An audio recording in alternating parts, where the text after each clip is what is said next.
The spectacular ruins of Rievaulx Abbey in North Yorkshire, stripped and plundered by King Henry VIII's dissolution of the monasteries nearly 500 years ago. In its heyday, these walls and other places like it echoed to the sound of monks singing their daily cycle of services to Plainchant. For hundreds of years, there was no such thing as musical notation, so the way it was passed down as folk music is to this day, and that is by hearing it and then repeating what you've heard. And it took 10 years with that system to train a cantor, a monastic cantor, to sing all of the chant for the church's year. Despite the religious upheavals in the 16th century, the voice of Plainchant has never been silent, sung all over the world in settings both grand and humble.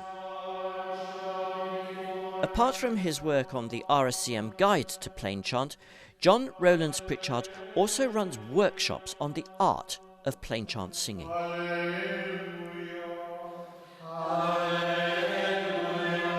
I start people by singing the chant very simply without any bits of paper, to make the point that the chant is something which is music and is not written, is not bits of paper, basically. There's a little C clef in the first piece on the top line, and the clef. And then I go on and explain the signs, because the chant has its own notations which can pose different problems from modern notation.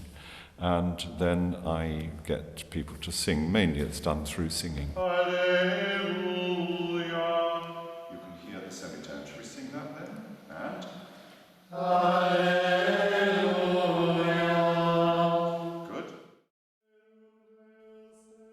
The RSCM Guide to Plainchant is in two parts, beginning with a revision of Plainchant for Everyone, first published by the Royal School of Church Music in 1979, and written by Dr. Mary Berry, an Augustinian nun who became an authority on Plainchant. Her book is a readable guide to getting to grips with the medieval shapes.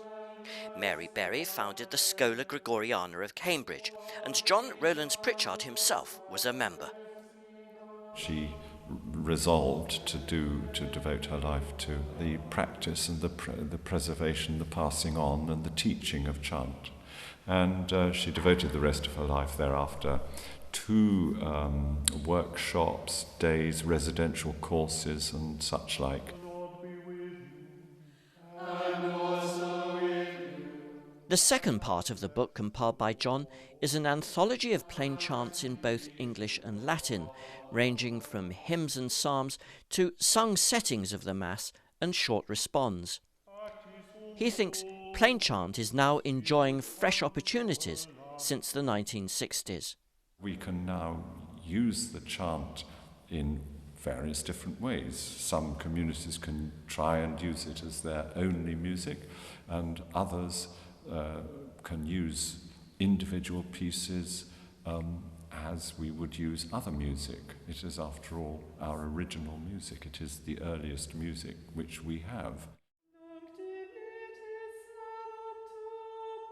Also, I anticipate that people can use it as a source for doing a concert, a choral society or a small choir doing a concert of various sorts of music. They might be doing polyphonic music of, say, Tallis and so on.